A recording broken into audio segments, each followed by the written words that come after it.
Kalau rumah tangga sedang bermasalah, yang salah pasti dua-dua. Amin kan, cepat. Supaya si bertengkar itu bertobat. Masa nggak malu sama kucing? Sudah tua gegeran terus saja. Serius. Begitu kita menikah, tidak ada salah satu benar. Begitu kita menikah, kalau salah bareng, benar-benar bareng. Catat kata-kata itu. Kenapa? Jelas hubungannya. Hanya Alkitab yang mengatakan bahwa suami istri itu kepala dengan tubuh. Betul? Tidak ada Tuhan lain dan tidak ada buku manapun yang pernah menuliskan suami istri itu kepala dengan tubuh. Sudah lihat aja kepala dengan tubuh. Sesakit-sakitnya tubuh. Apakah kepala jengkel? Kamu kok sakit-sakitan terus? Loh, nggak lucu dong ngomong begitu itu. Loh, betul nggak, Son? Ada yang sering sakit kepala, tubuh nggak bisa ngomel, kepala kok sakit terus. Ngerti hubungan ini? Ini sama. Maka itu kalau sampai rumah tangga kita ada masalah, pasti kita dua sedang tidak taat. Simple. Tapi seringkali kita ini sombong. Nggak mengakui kesalahan. Kita selalu cari salah orang lain. Itulah manusia. Sejak zaman Taman Eden begitu. Enak aja Adam ditegur, kenapa kamu makan buah itu? Jawabannya kurang ajar, perempuan yang kau kasih itu. Itu kan kata-kata kurang ajar. Tidurnya mau, salahnya nggak mau, kan kurang ajar. Ayo ngaku. Itulah cara kita sampai hari ini. Kalau ada salah kita cari orang lain yang salah. Seharusnya Tuhan jawab, ya kamu kan kepala. Kamu yang punya inisiatif. Mengapa waktu istrimu datang kasih itu kamu nggak tolak? Kok kamu makan? Nah, itulah laki-laki itu rakus. Ya, makhluk paling rakus dunia laki-laki. Ngeri sekali. Jadi kalau rumah tangga kita ada apa-apa, kecil apalagi yang besar, selalu vonis. Kita dua nggak tahu. Pasti nggak tahu. Kepala maunya sendiri, tubuh maunya sendiri. Saudara pernah tahu definisi Parkinson? Parkinson tahu nggak sakit Parkinson? Kalau bahasa Jawa dalam buyutan itu ya. Banyak rumah tangga Parkinson. Parkinson itu tubuh yang nggak mau tunduk pada saraf kepala karena saraf pusatnya lagi bermasalah. Jadi kepala bilang kamu tuh diam, ini goyang terus. Maka itu kalau istri nggak pernah nurut kepala itu Parkinson namanya. Kalau tubuh maunya sendiri itu namanya Parkinson. Ingat saja begitu. Maka itu jadi kepala itu berat. Benar. Jadi kepala itu berat. Saya tuh kalau konseling pernikahan, wah yang laki tuh ngajak cecer. Banyak pertanyaan. Mikir. Bukan cuma 3-4 kali. Mikirnya 16.000 sekian ratus kali. Kawin tidak 2 kali, kawin tidak 4 kali, kawin tidak 5 kali. Itu sampai 16.000 kali. Kenapa? Karena jadi kepala. Itu tanggung jawabnya besar. Maka itu kalau kita ke dokter, orang sakit, diagnosa luar, secara pertanyaan gini, nggak ketahuan.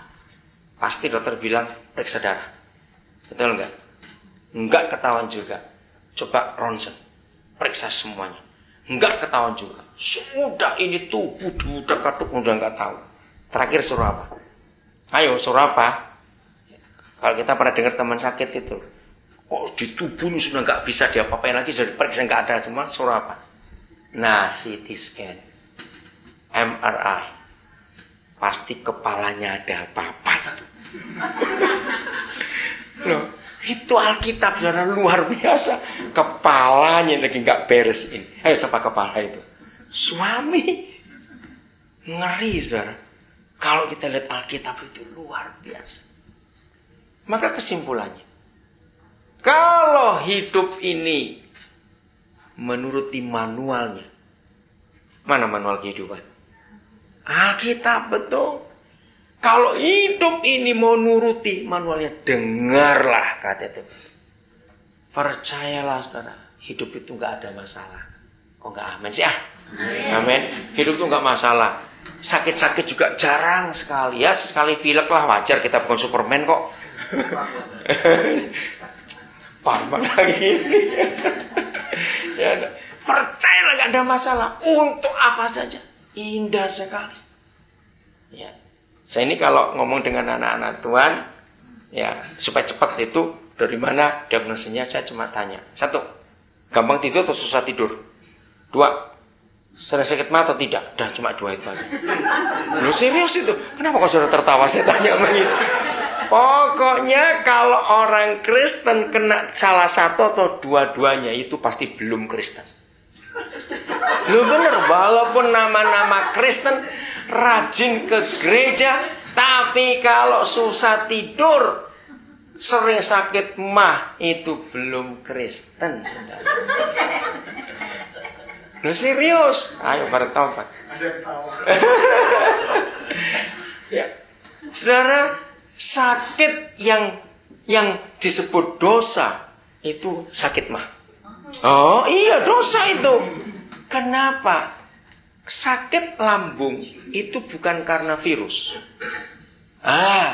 Karena pikiran yang berkelebihan beban. Kenapa sakit mah itu dosa? Karena khawatir. Iya enggak? Karena takut. Jangan-jangan, ya kalau iya, kalau enggak, jangan-jangan, terus gitu aja. Nah, itu artinya orang tidak percaya Tuhan Yesus. Kalau kita percaya Tuhan Yesus, enggak akan begitu. Kalau kita percaya pada Bapa di surga, enggak akan begitu. Yohanes 5:24 mengatakan barang siapa tidak percaya, dia sudah dihukum. Jadi kalau ada orang Kristen tidak berzina, tidak membunuh, tidak mencuri, tapi khawatir, itu masuk neraka juga. Serius, saudara? Kita seringkali nggak tahu. Khawatir itu buat orang masuk neraka. Sebab orang khawatir itu nggak percaya Tuhan. Karena dia khawatir, makanya itu nggak bisa tidur.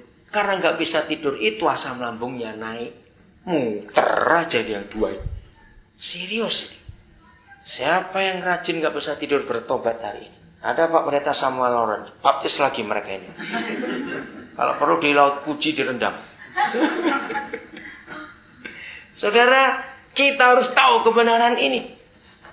Mengapa Tuhan Yesus berkata, belajarlah seperti anak-anak. Belajar seperti anak-anak. Kenapa Tuhan Yesus berkata gitu? Anak-anak itu apa? Polos, percaya. Coba, kalau anak-anak kita masih di bawah 10 tahun. Hari ini memang gak punya duit. Terus kita ngomong, besok kita gak tahu makan apa. Papa mama gak punya duit. Di bank juga tidak ada. Ini kita harus sebagai papa mama ngomongnya serius sekali. Apa reaksi mereka? Nangis? Enggak. Cuek. Apa mereka tuli? Enggak juga. Lah kenapa cuek? Apa mereka kurang ajar?